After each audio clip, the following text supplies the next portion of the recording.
आपको पीईटी का टेंशन लेने की जरूरत नहीं है, बस पीईटी वाला टेंशन ले कि पीईटी हम क्वेश्चन कहां से रखेंगे, है ना। चलिए, जय हिंद सभी को, नमस्कार, जय हिंद। पहला क्वेश्चन आपके सामने स्क्रीन पर आ चुका है कि सिंधु घाटी सभ्यता का कौन सा स्थल वर्तमान में पाकिस्तान में स्थित है। चलिए जवाब दीजिएगा, फटाफट जवाब देते रहिएगा। चलिए क्वेश्चन यहाँ पर आ रहा है, सिंधु घाटी सभ्यता का कौन सा स्थल वर्तमान में पाकिस्तान में स्थित है।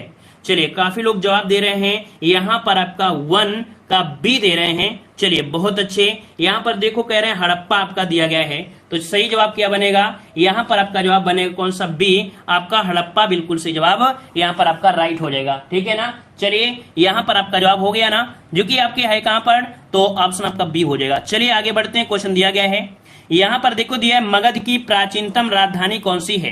मगध की प्राचीनतम राजधानी आपसे पूछा गया है और जवाब क्या बनेगा। इस क्वेश्चन को हमने कई बार आपको सॉल्व भी कराया है कि आपकी गिरिव्रज ये कह सकते हैं राजगृह, है ना। ऑप्शन बनेगा यहाँ पर आपका सी नंबर राइट हो जाएगा। ठीक है ना, क्लियर है। चलिए आगे बढ़ते हैं, क्वेश्चन दिया गया है कि गुप्तकालीन रजत मुद्राओं को नाम दिया गया है। जो गुप्त काल में और रजत मुद्राएं थी, इनको क्या नाम दिया गया है। चलिए यहाँ पर आपका जवाब दे रहे हैं रूपक या रूपक नाम दिया गया है ना। यहाँ पर जो ऑप्शन बनेगा 3 नंबर में ऑप्शन सी हो जाएगा, रूपक कहा जाता था। क्या, रूपक कहा जाता था। दिनार मत लगाइए क्योंकि सोने की बात नहीं कर रहा है। ठीक है, यहाँ पर आपका सी नंबर राइट हो जाएगा। क्लियर है ना। जो कि देखा जाए तो आपके जारी करने वाले थे प्रथम चंद्रगुप्त, जो आपके द्वितीय थे। ठीक है, चलिए आगे बढ़ते हैं। क्वेश्चन दिया है, आगरा शहर का संस्थापक कौन था।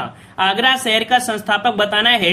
जो लोग इस सीरीज को पसंद कर रहे हैं तो वीडियो को लाइक जरूर करिएगा, इस सीरीज को पसंद करने वाले, और आप लोगों को लगातार मेहनत कर रहे हैं तो आप लोग लाइक शेयर करते रहिएगा। ठीक है, चलिए क्वेश्चन के यहाँ पर नंबर आ गया है 4 और सभी का जवाब भी आ चुका है कि आगरा शहर का संस्थापक कौन है।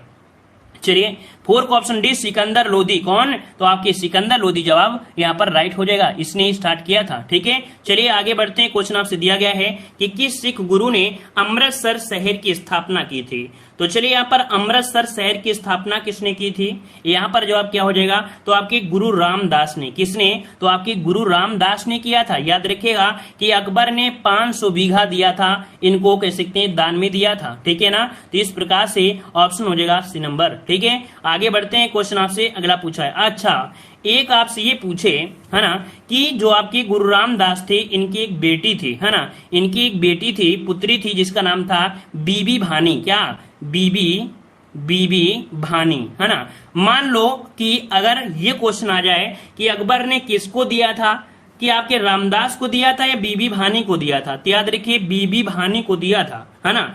अब उनके पिता हैं तो उन्होंने बना दिया है, कोई दिक्कत नहीं है, बस कहीं पर एग्जाम में कभी कभी ऐसे पूछ लेता है ना। चलिए कह रहा है मराठी पत्रिका, पाक्षिक पत्रिका, ये कैसी है, मराठी पाक्षिक पत्रिका। पक्ष होता है 15-15 दिनों में आपका होता है ना। तो बहिष्कृत भारत किसने आरंभ किया। चलिए लॉक करिए जल्दी से, यहाँ पर ऑप्शन क्या बन जाएगा, बहिष्कृत भारत नामक जो पत्रिका का संपादक है वो कौन है। यहाँ पर 6 का जवाब दे रहे हैं काफी लोग, यहाँ पर आपका बी नंबर। तो देखिए बी नंबर आपका कहां पर है, ऑप्शन बी नंबर आपका हो जाएगा, बी आर अम्बेडकर आपका जवाब राइट हो जाएगा। ये आपकी 1927 में आपकी थी, आपकी मराठी भाषा में। ठीक है, चलिए आगे बढ़ते हैं। क्वेश्चन दिया है, हरिजन समाचार पत्र के संपादक कौन थे। हरिजन समाचार पत्र के संपादक कौन थे। चलिए यहाँ पर जवाब देना है, इसका राइट आंसर क्या बनेगा, सभी को पता होगा 7 नंबर में, तो बताने की जरूरत ही नहीं है, तो आपका जवाब सी हो जाएगा गांधी जी। ठीक है, अगला क्वेश्चन आपसे दिया है कि व्यापक कह सकते हैं, ये व्यापक गत दिया गया है ना। व्यापक गत आपका होता है, और इसका जो सिद्धांत दिया है किसने, कुल मिला के इसे बोलते हैं राज्य हड़प, है ना। इसे बोलते हैं राज्य हड़प की नीति जो बोली जाती है, इसी को कहा जाता है ना। ये जो आपके सिद्धांत दिया है किसने दिया है, तो यहाँ पर राज्य हड़प की नीति कहा जाता है, याद रखिए डलहौजी, जो कि आपका जवाब हो जाएगा ए नंबर आपका राइट हो जाएगा। यहाँ पर डलहौजी ने सतारा, जौनपुर, झांसी, नागपुर सबका विलय कर लिया था। ठीक है, आगे बढ़ते हैं। क्वेश्चन दिया है कि 1857 के बरेली विद्रोह के नेता कौन थे। बरेली से कौन थे, चलिए 9 का जवाब दीजिए बरेली से। तो बा से बरेली, यहाँ पर आपके बहादुर कौन, तो आपके खान बहादुर खान थे। ऑप्शन बन जाएगा आपका ए नंबर। और अगला क्वेश्चन आपसे दिया गया है कि महारानी विक्टोरिया ने भारतीय प्रशासन को ब्रिटिश नियंत्रण में लेने की घोषणा कब की थी। तो बताइएगा कि भारतीय प्रशासन को ब्रिटिश नियंत्रण में लेने की घोषणा कब की थी। यहाँ पर 10 का जवाब देना है। और हमने इस क्वेश्चन को बताया था और काफी लोग कंफ्यूज हो गए थे। वो लोग प्लासी का युद्ध बता रहे थे, है ना, एक क्वेश्चन मिला था, बहुत लोग प्लासी का युद्ध बता रहे थे, वही क्वेश्चन आपके सामने आ गया है। और देख लो आंसर क्या बनेगा, 1 नवंबर 1858 आपका जवाब राइट हो जाएगा। ब्रिटिश नियंत्रण में लेने की बात की थी महारानी विक्टोरिया ने 1 नवंबर 1858 में, राइट हो जाएगा। ठीक है, क्लियर हो गया ना, अब क्लियर है। लॉर्ड कैनिंग थे, इन्होंने इलाहाबाद में अर्थात प्रयागराज में घोषणा पत्र सुनाया था। ठीक है, चलिए आगे बढ़ते हैं। क्वेश्चन आपसे दिया गया है कि भारत में सिंचाई का सबसे प्रमुख साधन क्या है। चलिए बताइएगा सिंचाई का सबसे बड़ा साधन क्या है। नहरें, तालाब, कुएं या नलकूप आपके हैं। तो देखिएगा यहाँ पर जो सबसे ज्यादा आपके हैं वो आपकी कुएं और नलकूप से होती है। ऑप्शन डी नंबर इसका जवाब राइट हो जाएगा। ठीक है ना, चलिए आगे बढ़ते हैं। क्वेश्चन आपसे अगला पूछा गया है कि निम्नलिखित में से कौन सी फसल नकदी फसल नहीं है। अब नकदी फसल की अगर हम बात करते हैं तो नकदी फसल ऐसी होती है जिसको आप लोग पैदा करते हैं, इसके बाद तुरंत बेच कर देते हैं, अर्थात उसे तैयार करते हैं और तुरंत बेच देते हैं। यहाँ पर गन्ना, कपास, जूट और आपका गेहूं। चलिए 12 नंबर में क्या हो जाएगा। तो चलिए यहाँ पर देखो गन्ना, है ना, कपास और आपका जूट, ये नकदी फसल है, लेकिन यहाँ पर नहीं पूछा गया है। और नहीं पूछा है तो आपका गेहूं ये नकदी फसल में नहीं आती है साथियों, याद रखिएगा। ठीक है, चलिए फिर आगे बढ़ते हैं। क्वेश्चन आपसे अगला पूछा गया है। चलिए यहाँ पर दिया है कल्याण सोना एक किस्म है। कल्याण सोना एक किस्म किसकी है, आपको पढ़ाया गया होगा, आपने पढ़ा भी होगा। कल्याण सोना एक गेहूं की एक उन्नत किस्म है, किसकी, गेहूं की है। ऑप्शन आपका 80 नंबर राइट हो जाएगा। अगला क्वेश्चन आपसे दिया गया है कि निम्न में से कौन सी चावल की किस्म नहीं है। चावल की किस्म नहीं है 14 नंबर में। देखिएगा यहाँ पर जो आपका है हंसा ये है, जया भी है और पद्मा भी है, लेकिन ज्वाला ये चावल की किस्म नहीं है, याद रखिएगा। ठीक है ना, याद रहेगा। तो ऑप्शन क्या हो जाएगा, यहाँ पर आपका 80 नंबर राइट हो जाएगा। आगे बढ़ते हैं। क्वेश्चन दिया है कि कौन सा राज्य भारत का शक्कर का प्याला कहलाता है। ये बताइएगा कि शक्कर का प्याला कहलाया जाता है कौन। यहाँ पर जवाब क्या बनेगा, तो आपका उत्तर प्रदेश को कहा जाता है, याद रखिए। ऑप्शन क्या बनेगा, यहाँ पर आपका डी नंबर राइट हो जाएगा। और आगे बढ़ते हैं। क्वेश्चन आपसे दिया गया है जो कि आपके अर्थव्यवस्था से है, कह रहा आपसे कि HYV कार्यक्रम को भारत में भी कहा जाता है, अर्थात ये जो आपका कार्यक्रम है इसे क्या कहा जाता है भारत में, इसका नाम क्या दिया गया है। यहाँ पर ऑप्शन क्या हो जाएगा, डी नव कृषि नीति। क्या, नव कृषि नीति आपका जवाब राइट हो जाएगा। ये औपचारिक तौर से देखा जाए जो आपका 1966 की बात है ना, 1966 और आपके 67 के बीच आपकी हुई थी जो आपकी हरित क्रांति, उसी को बढ़ावा देने के लिए यहाँ पर आपका प्रयोग किया गया था। जैसे गेहूं, है ना, चावल, ज्वार, बाजरा, मक्का, इसके अंतर्गत आपकी इनको रखा जाता है। ठीक है, चलिए आगे बढ़ते हैं। क्वेश्चन आपसे अगला पूछा गया है। यहाँ पर देख सकते हैं क्वेश्चन दिया गया है कि निम्न में से किस बैंक की टैग लाइन है कि वन फैमिली वन बैंक। ये बताइए वन फैमिली वन बैंक ये किस बैंक की टैग लाइन है। यहाँ पर 17 नंबर में यहाँ पर जवाब हो जाएगा डी बैंक ऑफ महाराष्ट्र। किसकी है, बैंक ऑफ महाराष्ट्र की टैग लाइन है, याद रखिएगा। अगर आपसे पूछे इस बैंक की स्थापना कब की गई थी तो आपकी 1935 में इसकी स्थापना की गई थी। मुख्यालय कहाँ पर है, तो आपके पुणे में है, और पुणे कहाँ है, तो आपके महाराष्ट्र में है। क्लियर हुआ। आगे बढ़ते हैं। क्वेश्चन दिया गया है कि आत्मनिर्भरता की प्राप्ति को सर्वप्रथम किस योजना का मुख्य उद्देश्य निर्धारित किया गया था। यहाँ पर आत्मनिर्भरता ये कौन सी पंचवर्षीय योजना में, ये कौन सी योजना में ये निर्धारित किया गया था। तो आपका ऑप्शन क्या बनेगा, यहाँ पर बनेगा ए नंबर आपकी चौथी में। कौन सी, चौथी में किया गया था। ऑप्शन क्या बनेगा, यहाँ पर आपका बन जाएगा ए नंबर हो जाएगा। और आगे बढ़ते हैं। क्वेश्चन दिया है कि राज्यसभा ने जीएसटी कब पास किया। चलिए यहाँ पर देखो दिया है राज्यसभा ने जीएसटी कब पास किया। देखते हैं कितने शेरनी इस प्रश्न का जवाब देते हैं यहाँ पर गलत। तो चलिए काफी लोग यहाँ पर गलत दे भी दिए हैं। और गलत दिए हैं कौन, जिन्होंने यहाँ पर डी लगाया है उनका यहाँ पर गलत है। क्यों? क्योंकि यहाँ पर राज्यसभा बोला है ना। आपको पता है कि कोई भी विधेयक होता है सबसे पहले आपके राज्यसभा पारित करते हैं, फिर इसके बाद आपका लोकसभा पारित करता है, फिर आपके यहाँ पर राज्यसभा होगा और फाइनल डिसीजन आते हैं आपके राष्ट्रपति के पास। तो भाई ये तो राज्यसभा के पास गया है, राष्ट्रपति के पास कहां पर गया है ना। तो भाई यहाँ पर 19 का जो ऑप्शन बनेगा वो कौन सा बन जाएगा, तो ऑप्शन आ रहा है बी। याद रखिए 3 अगस्त है ना, 3 अगस्त 2016 को जीएसटी बिल जो पास हुआ था वो आपकी राज्यसभा में पास हुआ था। तो इस छोटी छोटी बातों को आप लोग गौर किया करें, ऐसे गलतियां हो जाती हैं। ठीक है, 8 अगस्त को लोकसभा ने पारित किया था। देखो 3 अगस्त को किसने किया, आपके राज्यसभा ने किया था, और आपके 8 अगस्त 2016 को ये आपके लोकसभा ने पारित किया था, है ना। याद रहेगा, इतना पॉइंट सभी को याद होगा, है ना। और इसके बाद कि आपके 8 सितंबर को, कब, 8 सितंबर अर्थात ये जो आपका दिया गया है ये राष्ट्रपति ने पारित किया था। तब फाइनल बनकर आया था कब, तो 1 जुलाई 2017 को ये बनकर आपका पूरी तरीके से हो गया था। तो यहाँ पर जो आपका जवाब बनेगा कौन सा, बी नंबर आपका राइट होगा। चारों ऑप्शन हमने कवर कर दिया है और इन चारों से ज्यादा आपको और कोर्स नहीं मिलेगा। एक मिलेगा जीएसटी कैसा कर है, तो आपका अप्रत्यक्ष कर है। क्या अप्रत्यक्ष कर है, वर्तमान में देखा जाए तो काफी पैसा इसके माध्यम से वसूला जाता है अर्थात लिया जाता है। ठीक है, चलिए आगे बढ़ते हैं। क्वेश्चन दिया गया है मिश्रित अर्थव्यवस्था का अर्थ क्या होता है। आप किसे कहेंगे मिश्रित अर्थव्यवस्था, तो भाई मिश्रित अर्थव्यवस्था ऐसी होती है जिसमें क्या हो जाएगा, सार्वजनिक और निजी का सह अस्तित्व होता है। ऑप्शन सी नंबर यहाँ पर आपका राइट हो जाएगा। क्लियर है, आगे बढ़ते हैं। क्वेश्चन आपसे दिया गया है भारतीय संविधान का क्वेश्चन आपके सामने आ गया है और कह रहा है कि निम्नलिखित में से किस अधिनियम के द्वारा कलकत्ता में सर्वोच्च न्यायालय की स्थापना हुई थी। चलिए लॉक करिए, जल्दी से ऑप्शन को लॉक करना है कि कलकत्ता में जो आपका सर्वोच्च न्यायालय की स्थापना हुई थी ये किस अधिनियम के तहत आपकी हुई थी। चलिए यहाँ पर जवाब क्या बनेगा, तो 1773 का जो रेगुलेटिंग एक्ट आया था इसी के तहत हुआ था।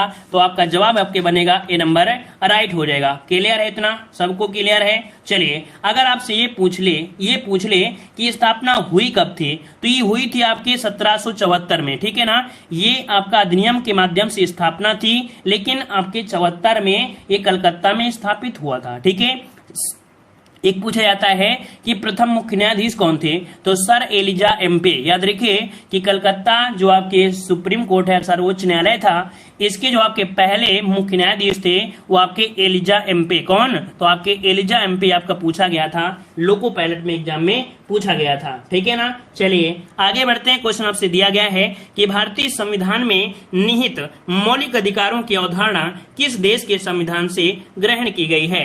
तो बताइएगा जल्दी जल्दी कि मौलिक अधिकार, है ना, मौलिक अधिकार जो आपके लिए गए हैं ये आपके कहां से, तो आपके अमेरिका के संविधान से लिए गए हैं। यहाँ पर आपका सी नंबर राइट हो जाएगा। और ये किस में आते हैं, तो भाग 3 में आपके आते हैं। और भाग 3 को कहा जाता है ये वाद योग हैं। कैसे हैं, ये वाद योग हैं, अर्थात रिट के माध्यम से हम सुप्रीम कोर्ट और 200 आर्टिकल 226 के तहत हाई कोर्ट में जा सकते हैं अगर आपके मौलिक अधिकार का कोई उल्लंघन करता है तो। क्लियर है, चलिए आगे बढ़ते हैं। क्वेश्चन दिया गया है कि निम्नलिखित में से संघ संविधान समिति के अध्यक्ष कौन थे। बताइएगा, कह रहा है संघ संविधान समिति के जो आपके अध्यक्ष थे वो आपके कौन थे।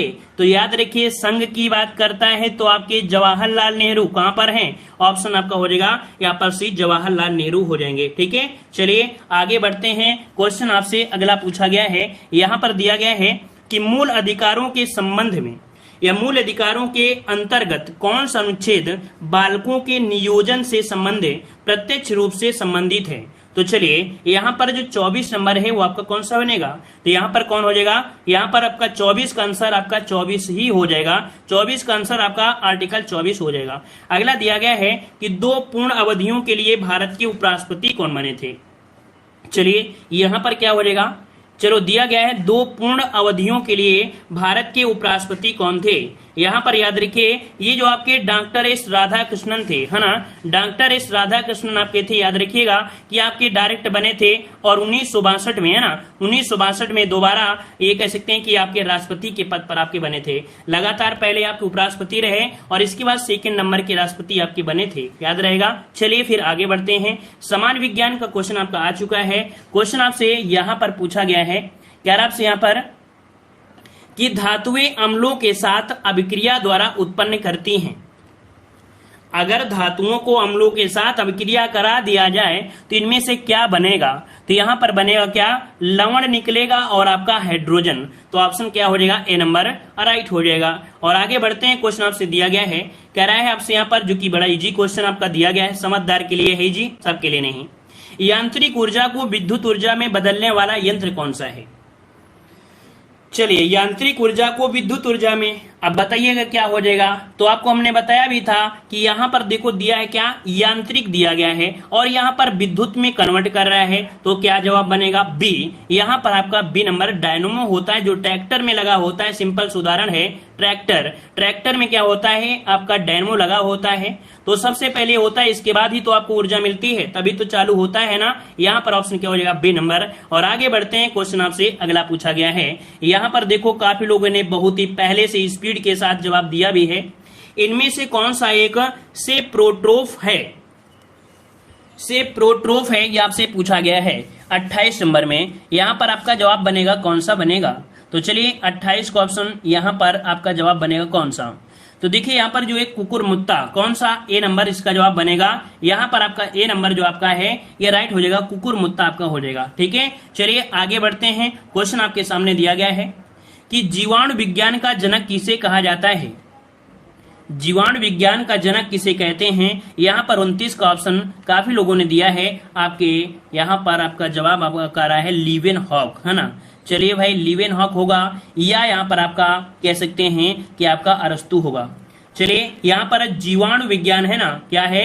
तो आपका जीवाणु विज्ञान है, तो ऑप्शन क्या बनेगा? यहाँ पर आपका डी आ रहा है। सभी लोग कह रहे हैं आपका लीवेनहॉक होगा, तो हम लॉक कर देते हैं ऑप्शन डी को। यहाँ पर आपका लीवेनहॉक आपका जवाब राइट हो जाएगा। ठीक है ना। अच्छा, यहाँ पर जो आपके जंतु विज्ञान, तो जंतु विज्ञान के आपके अरस्तु होते हैं ना, जंतु विज्ञान के अरस्तु होते हैं। प्रतिरक्षा विज्ञान के एडवर्ड जेनर होते हैं और सूक्ष्म जीव विज्ञान तो आप जानते हैं कि लुईस पास्चर होते हैं। ठीक है, आगे बढ़कर देखते हैं। क्वेश्चन दिया गया है, कह रहा आपसे कि पाचन क्रिया में प्रोटीन निम्नलिखित में से किस पदार्थ में बदल जाते हैं? जब आपके बॉडी में पाचन क्रिया स्टार्ट होती है ना, जब पाचन क्रिया स्टार्ट होती है तो ये बताइएगा कि प्रोटीन जो होता है वो किस पदार्थ में बदल जाता है। 30 का ऑप्शन लॉक करना है। यहाँ पर आपका जवाब आ रहा है 30 का ऑप्शन सी। हमने आपको बताया भी था कि आपके एमिनो अम्ल में किस में, तो ऑप्शन बनेगा यहाँ पर आपका सी हो जाएगा कि जो प्रोटीन होते हैं वो आपके एमिनो अम्ल में क्या हो जाते हैं? परिवर्तित हो जाते हैं, है ना। क्लियर है। प्रोटीन का निर्माण कार्बन से, हाइड्रोजन से, नाइट्रोजन से, इन सब के ऑक्सीकरण से, अणुओं से मिलकर बनता है। क्लियर है। चलिए आगे बढ़ते हैं। क्वेश्चन आपसे अगला पूछा गया है, यहाँ पर दिया गया है सामान्य हिंदी। तो चलिए सामान्य हिंदी में यहाँ पर बताइएगा, कह रहा आपसे कि मछली के समान आंखों वाली के लिए क्या शब्द आपका बनेगा? मछली के समान आंखों वाली के लिए, चलिए यहाँ पर आपका जवाब आ रहा है मीनाक्षी। चलिए 56 का ऑप्शन लॉक करते हैं। ऑप्शन सी हो जाएगा कि मछली के समान आंखों वाली को बोलते हैं मीनाक्षी, सी नंबर।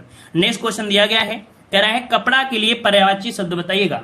चलिए कपड़ा के लिए पर्यायवाची शब्द क्या हो जाएगा? चलिए भाई 57 का ऑप्शन देखते हैं कितने लोग यहाँ पर आपका सही जवाब देने वाले हैं। चलिए यहाँ पर देखो दिया गया है, सही क्या हो जाएगा?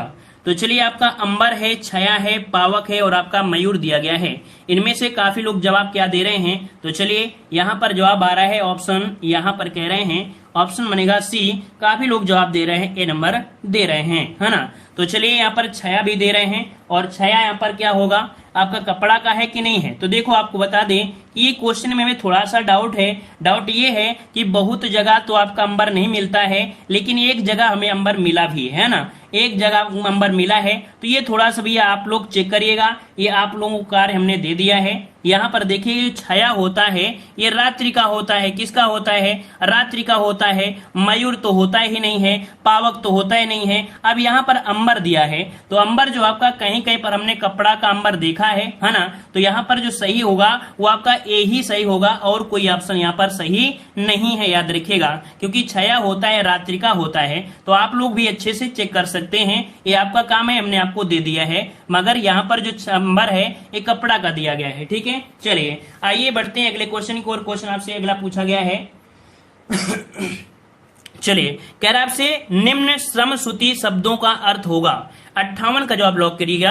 कह रहे हैं निम्न समश्रुति शब्दों में, ये भी दिया है मंदिरा और ये आपका दिया है मदिरा। अब ये बताइए कि इनका दोनों को मतलब क्या होता है। अगर इतना जाने हैं तो आंसर आपके साथ है और आपका 1 नंबर पास में मिल चुका है। चलिए 58 नंबर में लॉक करते हैं। ऑप्शन आ रहा है सी। देखिए यहाँ पर मदिरा मतलब होता है, मंदिरा मतलब होता है घुड़साल, है ना, जहाँ घोड़े रहते हैं, और मदिरा मतलब होता है शराब। तो इस प्रकार से नशे में घुड़सवार घूम रहे हैं। ऑप्शन सी आपका राइट हो जाएगा। ठीक है, चलिए आगे लॉक करते हैं। अगला क्वेश्चन आपसे दिया है निम्नलिखित विकल्पों में से स्त्रीलिंग शब्द की पहचान करिए। गेहूं कैसा है, बाजरा कैसा है, चना कैसा है, अरहर कैसी है ना। मतलब आपका जवाब आपके सामने मिल चुका है। यहाँ पर जो आपका अरहर है ये आपकी कैसी है, स्त्रीलिंग शब्द आपका जवाब राइट हो जाएगा। और आगे बढ़ते हैं। क्वेश्चन दिया है भारत भारती काव्य के रचनाकार बताना है और 60 का जवाब देखते हैं कितने लोग जवाब देंगे। हमने आपको बताया है कि आप लोगों को 1 नंबर तो आपको पढ़ना ही पड़ेगा हिंदी साहित्य में। डेली क्लास लीजिए, बहुत ज्यादा क्लासें हम आपको नहीं दे रहे हैं हिंदी साहित्य की, 5 से 6 क्लासें देंगे, उसी में आपका सब काम तमाम हो जाएगा, है ना। तो यहाँ पर देखो मैथिली शरणगुप्त, सभी का जवाब यहाँ पर आ रहा है मैथिली शरणगुप्त हो जाएगा। आगे बढ़ते हैं। क्वेश्चन आपसे दिया गया है जो कि यहाँ पर आपका जीएस से रिलेटेड है। क्या राष्ट्रीय विकास परिषद का अध्यक्ष कौन होता है। चलिए लॉक करिए इस प्रश्न का जवाब इनमें से क्या बनेगा। राष्ट्रीय विकास परिषद का अध्यक्ष कौन होता है। चलिए 81 का जवाब यहाँ पर सही क्या हो जाएगा। चलिए काफी लोग जवाब दे रहे हैं। आपका ए नंबर आपके प्रधानमंत्री होते हैं, बिल्कुल सही जवाब है। जिस प्रकार से जो वो पंचवर्षीय योजनाएं होती हैं उनके अध्यक्ष आपके प्रधानमंत्री, उसी के बाद आपके राष्ट्रीय विकास परिषद के भी अध्यक्ष प्रधानमंत्री ही आपके होते हैं। याद रहेगा इतना पॉइंट सभी को याद रहेगा ना। तो चलिए यहाँ पर आपका जवाब हम लॉक कर देते हैं, प्रधानमंत्री आपका सही हो जाएगा। ठीक है, चलिए आगे बढ़ते हैं। क्वेश्चन आपसे दिया गया है कि कर्क रेखा भारत के कितने राज्यों से होकर जाती है। ये तो हर एक बच्चे को पता है कि आपके कितने, तो आपके 8 राज्यों से होकर गुजरती है। ऑप्शन बन जाएगा सी नंबर राइट हो गया, क्लियर हो गया। चलिए आगे बढ़ते हैं। क्वेश्चन आपसे दिया है कि एक पोलो टीम में कितने खिलाड़ी होते हैं। 83 का जवाब दीजिएगा। 83 का ऑप्शन क्या हो जाएगा। पोलो में होते हैं 4, लेकिन वाटर पोलो में होते हैं आपके 7। ठीक है, वाटर पोलो अगर बोल दे तो आपको 7 लगाना है, याद रखिएगा। और अगर पोलो बोल दे तो आपको 4 लगाना है। और पोलो खेल एक ऐसा है जो कि आपके साइकिल से भी खेला जाता है, हाथी से भी आपका है, और आपके घोड़ा से, है ना। कुल मिला के कई चीजों से खेला जाता है जो आपका पोलो खेल होता है। याद रहेगा इतना पॉइंट। चलिए देखो मैच को जानते हो, क्रिकेट के बारे में जानते हो, वॉलीबॉल में यहाँ पर जो आपके 6 हैं वो आपके वॉलीबॉल में होते हैं ना। जो आपका वॉलीबॉल होता है उसमें 6 होते हैं। बास्केटबॉल में जो आपके होते हैं, बास्केटबॉल में उसमें से आपके कितने होते हैं, तो आपके 5 होते हैं। उम्मीद है इस प्रश्न का आंसर आपका क्या हो जाएगा, बी नंबर आपका हो जाएगा, 4 होते हैं। आगे बढ़ते हैं, देखते हैं कौन सा क्वेश्चन है। सार्क की प्रथम बैठक कहाँ संपन्न हुई थी। सार्क जो कि देखा जाए ये आपकी पहली बैठक हुई थी आपके ढाका में, है ना। बांग्लादेश की राजधानी ढाका है। यहाँ पर ढाका कहाँ पर है, ऑप्शन बी नंबर यहाँ पर आपका राइट हो जाएगा। ठीक है ना। सार्क की स्थापना कब हुई थी, तो याद रखिए 1985 को। 1985 की अगर हम बात करें तो आपके कब, तो आपके 8 दिसंबर को। ठीक है, 8 दिसंबर 1985 की इसकी स्थापना हुई थी। मुख्यालय पूछे या सचिवालय पूछे तो आपको काठमांडू बताना है। ठीक है, अगर पूछे सार्क का मुख्यालय कहाँ है तो आपके कहाँ है, तो काठमांडू में है। और आगे बढ़ते हैं। क्वेश्चन दिया है कि यक्षगान नृत्य रूप से किस राज्य से संबंधित है। चलिए यक्षगान यहाँ पर आपका कहां पर है, कर्नाटक में है। ऑप्शन क्या हो जाएगा, सी नंबर राइट हो जाएगा। पंजाब का होता है क्या, भांगड़ा। उत्तर प्रदेश का सबसे प्रसिद्ध है आपका कथक, और उड़ीसा का आपका और हो जाएंगे जैसे घुमरा। ठीक है, घुमरा। चलिए आगे बढ़ते हैं। क्वेश्चन दिया गया है कि अतीत के चलचित्र नामक उपन्यास किसके द्वारा लिखा गया है। देखिए 2 क्वेश्चन आपके मिल गए ना, हिंदी साहित्य के 2 क्वेश्चन मिल गए कि नहीं मिल गए। हमने आपको बताया था कि जो रचनाएं होती हैं ये आपको जीके में भी पूछी जाती हैं और आपकी हिंदी में भी पूछी जाती हैं। तो 1 से 2 तो रचनाएं पूछी जाएंगी, मेहनत कर लीजिएगा बाबू। ठीक है, चलिए अतीत के चलचित्र यहाँ पर बताइए। 86 का ऑप्शन क्या हो जाएगा, तो 86 का ऑप्शन हो जाएगा महादेवी वर्मा। यहाँ पर ऑप्शन कौन सा हो जाएगा, बी नंबर राइट हो जाएगा। आपका जवाब बन जाएगा बी नंबर। क्लियर हो गया है। चलिए आगे बढ़ते हैं। क्वेश्चन आपसे अगला पूछा गया है, यहाँ पर देखो दिया है डल झील कहाँ पर स्थित है। चलिए डल झील बताइएगा कि डल झील जो आपकी है वो आपके कहाँ पर है। चलिए 87 का जवाब आ रहा है श्रीनगर। देखिए यहां पर ऑप्शन हो जाएगा श्रीनगर, आपका जवाब यहां पर आपका श्रीनगर हो जाएगा। क्लियर है। चलिए आगे बढ़ते हैं। मकाऊ देश की मुद्रा बताइएगा, मकाऊ देश की मुद्रा क्या है। चलिए यहां पर सही जवाब क्या बनेगा, यहां पर आपका पटाका, क्या मकाऊ देश की जो मुद्रा है नाम है क्या, पटाका है। ठीक है ना, पटाका हो जाएगा। वहीं पर अगर हम आपसे बात करें टेंगे, टेंगे किसकी होती है, ये होती है आपकी किसके, तो कजाकिस्तान की है। किसकी है, कजाकिस्तान की मुद्रा है आपकी टेंगे। ठीक है। और जो आपकी दिनार होती है, जॉर्डन दिनार, ये आपकी जॉर्डन की है। कहां की है, तो आपकी जॉर्डन की है, जॉर्डन की, याद रखिएगा। ठीक है। और जो रियल होती है ये कंबोडिया की है। कहां की है, तो आपकी कंबोडिया की है, नोट करिएगा। और आगे बढ़ते हैं, क्वेश्चन आपसे अगला पूछा गया है, यहां पर दिया गया है कि वैदिक सभ्यता किस नदी के किनारे फली फूली थी। बताइएगा जो वैदिक सभ्यता थी ये किस नदी के किनारे फली फूली थी।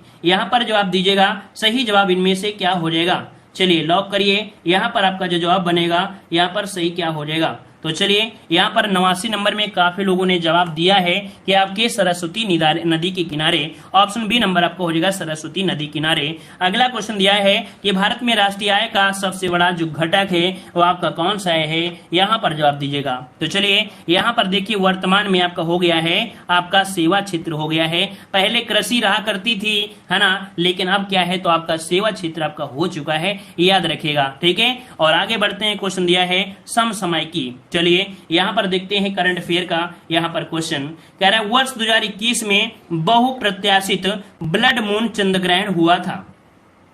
वर्ष 2021 में बहुप्रत्याशित ब्लड मून चंद्र ग्रहण कब हुआ, डेट किसी को याद है।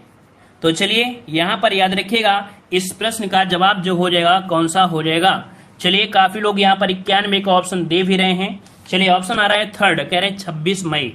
चलिए 91 का ऑप्शन लॉक कर देते हैं, यहां पर आपका 26 मई हो जाएगा। आगे बढ़ते हैं, क्वेश्चन आपसे दिया गया है कि चीन द्वारा प्रक्षेपित योगन उपग्रह के प्रक्षेपण का मुख्य उद्देश्य क्या है। ये जो उपग्रह है इसको प्रक्षेपित किया गया है, इसका मुख्य उद्देश्य जो है वो आपका क्या है बताइएगा। चलिए यहाँ पर बताइएगा, यहाँ पर क्या बनेगा। तो चलिए 92 का ऑप्शन यहाँ पर बनेगा बी। ये आपका है क्या, विद्युत चुंबकीय जो पर्यावरण संरक्षण है, क्या विद्युत चुंबकीय पर्यावरण संरक्षण के लिए ये उपग्रह आपका भेजा गया है। ठीक है। और आगे बढ़ते हैं, क्वेश्चन आपसे दिया गया है, कह रहा आपसे यहाँ पर कि महाराष्ट्र मिशन O2 के तहत राज्य में दैनिक O2 उत्पादन का लक्ष्य निर्धारित किया गया है। मतलब देख सकते हैं कोरोना के काल में ऑक्सीजन की काफी किल्लत थी, जिसके लिए यहाँ पर डेली का डेली कितने टन उत्पादन के लिए यहाँ पर लक्ष्य निर्धारित किया गया था। 93 का ऑप्शन हो जाएगा ए नंबर आपकी 3000 टन। कितना, 3000 टन आपका जवाब हो जाएगा। आगे बढ़ते हैं, क्वेश्चन आपके सामने दिया गया है, कह रहा आपसे यहाँ पर, चलिए यहाँ पर देखो दिया गया है अंतरराष्ट्रीय अंतरिक्ष स्टेशन द्वारा भेजे जाने वाले पहले निजी अंतरिक्ष यात्री मिशन का नाम क्या है। 94 का ऑप्शन बनेगा ए नंबर, ये आपका है X1। ठीक है। यहाँ पर ऑप्शन क्या बन जाएगा, ए नंबर, यहाँ पर आपका राइट हो जाएगा। ठीक है। यहाँ पर आगे बढ़ते हैं, क्वेश्चन आपसे अगला पूछा गया है, कह रहा आपसे यहाँ पर कि नासा द्वारा प्रक्षेपित क्या दिया गया है, नासा ने भेजा है आपका ओसिरिस रिक्स अंतरिक्ष मिशन का संबंध किस क्षुद्र ग्रह से है। ये प्रक्षेपित किया गया अंतरिक्ष आपका मिशन है ना, ओसिरिस और आपका REX, है ना, ये कौन से क्षुद्र ग्रह से है। तो यहाँ पर आपका जवाब हो जाएगा 95 का ऑप्शन, यहाँ पर ए नंबर, ये आपका है बेनू। ठीक है, बेनू आपका है। और आगे बढ़ते हैं, क्वेश्चन आपसे अगला पूछा गया है, कह रहा है कि देश का पहला कौन सा राज्य है जहां बाढ़ के दौरान प्रभाव संकेतकों को डिजिटल रिपोर्टिंग प्रणाली द्वारा प्रदर्शित किया जाएगा। 96 का ऑप्शन सी हो जाएगा आपके असम में, है ना। असम में असम के मुख्य सचिव आपके थे जिष्णु बरुआ, है ना, बरुआ ने ये कह सकते हैं डिजिटल रियल टाइम आपके कह सकते हैं रिपोर्टिंग की सूचना प्रबंधन किया है। यहाँ पर ऑप्शन क्या हो जाएगा, सी नंबर आपका राइट हो जाएगा। चलिए आगे बढ़ते हैं, क्वेश्चन आपसे अगला पूछा गया है 97 नंबर में कि वह कौन सा ऑटिज्म विकार है जिसमें मानसिक व सामाजिक विकास को गंभीर रूप से बाधित बताया गया है तथा जिससे हाल ही में एलन मास्क ने स्वयं को ग्रसित बताया है। यहाँ पर एलन आपके मास्क इन्होंने स्वयं ग्रसित बताया है। यहाँ पर 97 का जवाब क्या बनेगा। तो चलिए 97 का ऑप्शन देना है, यहाँ पर आपका सी हो जाएगा। यहाँ पर याद रखिए आपका जो दिया गया है कि एस्प्रेस क्या है आपका, तो आपका एस्पर्गर, ठीक है, एस्पर्गर सिंड्रोम है। ये एक प्रकार का विकार है जो कि मनुष्य जो आपका मस्तिष्क का और सामाजिक विकास का गंभीर रूप से क्या होता है, बाधित हो जाते हैं, ठीक है। यहाँ पर ऑप्शन आपका सी नंबर हो जाएगा। चलिए आगे बढ़ते हैं। क्वेश्चन दिया है कि वर्तमान में कोविड-19 दवाओं पर कितना प्रतिशत जीएसटी लागू है। चलिए बताइएगा कि जो आपकी कोविड-19 की दवाएं हैं इस पर जीएसटी जो लागू है वो कितना % है। चलिए लॉक करिए जल्दी से। चलिए 98 का ऑप्शन आ रहा है, ए नंबर आपका 0 से 5% है ना, 0 से 5% है। चलिए यहाँ पर ऑप्शन ए हो जाएगा। और आगे बढ़ते हैं। क्वेश्चन आपका दिया गया है कह रहा आपसे यहाँ पर कि रूस द्वारा विकसित स्पुतनिक वी टीका निम्न में से किस एडिनो वायरस का उपयोग करता है। रूस द्वारा विकसित स्पुतनिक वी टीका निम्न में से किस एडिनो वायरस का उपयोग करता है। यहाँ पर 99 आपसे पूछा गया है। यहाँ पर आपका जवाब जो बनेगा 99 का ऑप्शन आपका ए नंबर 26 और आपका 5 क्या है, तो आपका 26 और यहाँ पर क्या हो जाएगा, आपका 5 हो जाएगा, ठीक है। और यहाँ पर कह सकते हैं कि ये आपका है क्या, कुल मिला के देखा जाए वैक्सीन जो आपकी है कई प्रकार के सेक्टर में है, ठीक है, ये कई सेक्टर में है, तो आपको याद रख लीजिएगा। कोई नया प्रकार का है आप लिख सर्च कर सकते हैं। चलिए अगला क्वेश्चन दिया है, वह रोबोटिक हेलीकॉप्टर कौन सा है जिसे मंगल ग्रह पर नासा के पार्सिवरेस रोवर द्वारा संचालित किया गया है। 100 का ऑप्शन इनमें से बनेगा कौन सा बनेगा, तो चलिए 100 का ऑप्शन यहाँ पर बनेगा कौन सा, तो चलिए यहाँ पर जवाब बनेगा ऑप्शन बी। ये आपका कौन सा है, तो आपका इंगेनियटी है ना, यहाँ पर आपका जवाब हो जाएगा बी नंबर हो जाएगा, ठीक है। इंगेन्यूटी आपका दिया गया है, ऑप्शन बी आपका हो जाएगा। अब आते हैं, आपका पढ़ लीजिएगा, कोई दिक्कत नहीं है। अगला क्वेश्चन आपसे दिया है, यहाँ पर आपका गद्यांश दिया गया है। और देखो जो आपका गद्यांश दिया गया है ना, ये आपके ऑक्सीजन के ही बारे में दिया गया है। वैसे तो आप ये जो आपका गद्यांश आपने पढ़ा होगा, देखिए यहाँ पर पढ़कर दिखा देते हैं।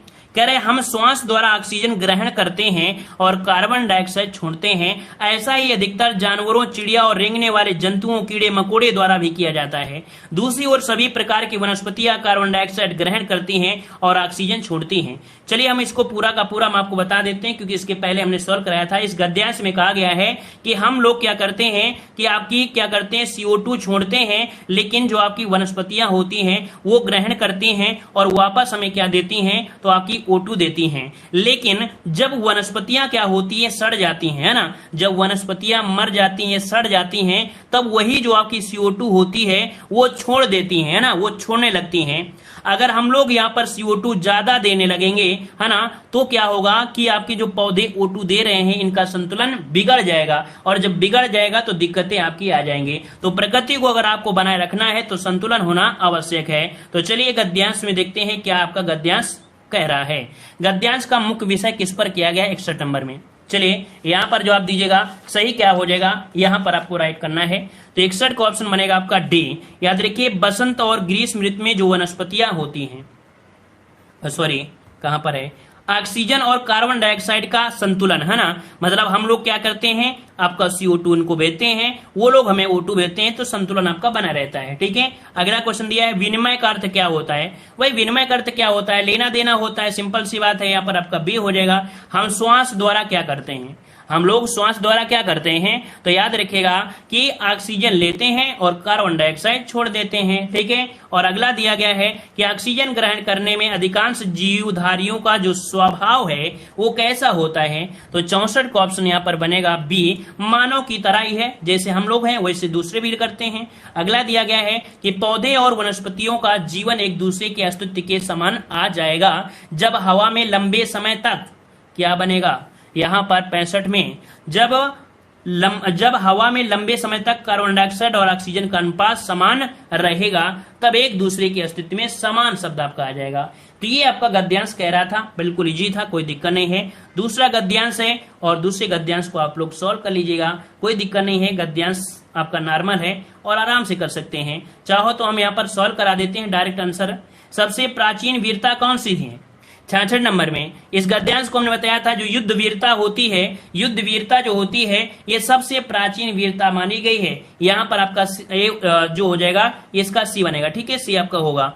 अगला दिया है युद्ध वीरता के लिए किस प्रकार की प्रकृति अपेक्षित है, मतलब कि युद्ध वीरता होनी चाहिए तो आपके बॉडी में किस प्रकार से, याद रखिए, साहस होना चाहिए, प्रयत्न होना चाहिए, कष्ट सहने का धीरज होना चाहिए, तभी आप युद्ध वीरता में जीत पा सकते हैं। और अगला आपसे दिया गया है, कह रहा है यहां पर दिया है कि उत्कंठा पूर्वक आनंद किसके अंतर्गत लिया जाता है। देखो उत्कंठा पूर्वक आनंद किसके अंतर्गत लिया जाता है, यहां पर 68 नंबर में, तो आपका हो जाएगा क्या, उत्साह के अंतर्गत। हमने बताया है कि अगर आपकी बॉडी में उत्साह है तो आप कुछ भी कर सकते हैं, और भाई उत्साह नहीं है तो आप रोड किनारे घूमते फिरोगे, कोई आपको पूछेगा नहीं, लेकिन अगर रोड किनारे आप हंसते हुए घूमोगे तो कहेगा भाई साहब क्या पा गए हो, बड़े खुशी हो, बोल देना खुशी नहीं है, ये तो हमारे अंदर की उत्कंठा है ना। तो यहाँ पर आपका ए नंबर राइट हो जाएगा। अगला आपसे दिया गया है कि साहित्य मीमांसा में वीरता के कौन कौन भेद दिए गए हैं। इस गद्यांश में जो बोला गया है कि जो साहित्य मीमांसा है, तो इस गद्यांश में बोला गया है कि 3 प्रकार के आपके हैं, कौन, तो आपके युद्ध वीर, दानवीर और आपका दयावीर, ये इसमें से दिया गया है। और उत्साह के भेद किस आधार पर होते हैं, याद रखिए 70 का नंबर, यहाँ पर उत्साह जो होते हैं भेद आपके कष्ट या हानि के भेद के आधार पर होते हैं। 2 प्रकार के उत्साह होते हैं, एक हानि के माध्यम से और एक लाभ के माध्यम से, अर्थात कष्ट और हानि के भेद के आधार पर उत्साह होते हैं। यह आपका हो गया। और इस प्रकार से ये क्लास आपकी कंप्लीट होती है। मॉडल पेपर आपका 6 है। कैसा पेपर रहा, अर्थात आज का जो पेपर लगा आप लोगों को कैसा लगा, है ना। जो करंट के क्वेश्चन थे देखा जाए तो 2-3 क्वेश्चन आपके जो एग्जाम के थ्रू हैं जो अच्छे थे, है ना। वैसे करंट के देखा जाए तो 2-4 क्वेश्चन ज्यादा कोई खास नहीं थे, 3-4 क्वेश्चन अच्छे थे, है ना। तो चलिए आप लोगों ने स्कोर कितना खड़ा किया है बताइएगा।